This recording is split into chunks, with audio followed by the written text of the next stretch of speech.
ফরিদপুরের ভাঙ্গায় দাঁড়িয়ে থাকা ট্রাকের পেছনে প্রাইভেট কারের ধাক্কায় নিহত হয়েছেন ৫ জন, গুরুতর আহত হয়েছেন আরও ২ জন। ভোরে ঢাকা ভাঙ্গা এক্সপ্রেসওয়ের মালিগ্রাম এলাকায় এই দুর্ঘটনা হয়। পুলিশ জানায়, ভাঙামুখী একটি প্রাইভেট কার হঠাৎ নিয়ন্ত্রণ হারিয়ে ফেলে। এ সময় সামনে থাকা একটি গ্যাস সিলিন্ডার ভর্তি ট্রাকের পেছনে সজোরে ধাক্কা দিলে দুমড়ে মুচড়ে যায় প্রাইভেট কারটি। এতে প্রাইভেট কারে থাকা ৪ জন ঘটনাস্থলেই নিহত হন। গুরুতর আহত ৩ জনকে উদ্ধার করে হাসপাতালে নিলে সেখানে মারা যান আরও একজন।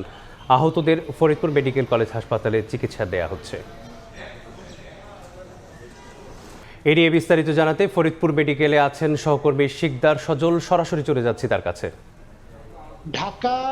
ঢাকা ভাঙ্গা এক্সপ্রেসওয়ের ঠিক মালিগ্রাম এলাকায় আজকে ভোর রাত 3:45টার দিকে মালিগ্রাম ঠিক এক্সপ্রেসওয়ের মালিগ্রাম এলাকায় একটি ট্রাক, বিকল ট্রাক দাঁড়িয়েছিল।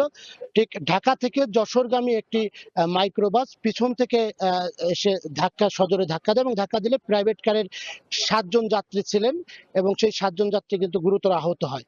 পরবর্তীতে শিবচর হাইওয়ে থানা পুলিশ আহতদের উদ্ধার করে ভাঙ্গা উপজেলা স্বাস্থ্য কমপ্লেক্সে নিয়ে আসলে ঘটনাস্থলে ওখানে কিন্তু 4 জনকে মৃত ঘোষণা করা এবং প্রাইভেট কারের চালক সহ আর 3 জনকে ফরিদপুর মেডিকেল কলেজ হাসপাতালে আনা হলে পথিমধ্যেই কিন্তু এই আরেকজন ওখানে মারা যায়। সব মিলে 5 জন মারা যান এবং 2 জন শিশু তারাই বেঁচে আছেন এবং সেই 2 জন শিশু কিন্তু ফরিদপুর মেডিকেল কলেজ হাসপাতালে তারা বর্তমানে চিকিৎসাধীন আছেন।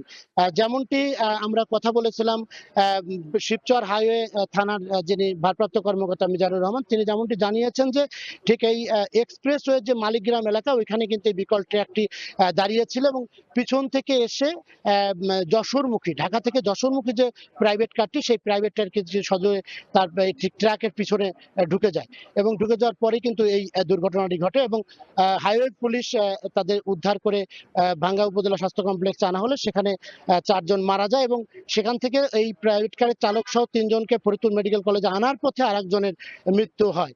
এই 5 জন মারা গেছে এবং 2 জন শিশুর যে 2 জন আছেন বেঁচে, তারা কিন্তু এখন ফরিদপুর মেডিকেল কলেজ হাসপাতালে চিকিৎসাধীন রয়েছেন এবং এই যে 4 জনের মরদেহ সেটা কিন্তু শিবচর হাইওয়ে থানায় রাখা হয়েছে এবং ফরিদপুর মেডিকেল কলেজ হাসপাতালে একজনের মরদেহ রয়েছে এবং এইটি এখন পর্যন্ত কিন্তু আসলে এই যে 5 জন নিহতের ঘটনা কিন্তু তাদের পরিচয় জানা যায়নি। তবে যতটুকু জানা গেছে তারা কিন্তু আসলে যশোর জেলার তারা বাসিন্দা ছিলেন।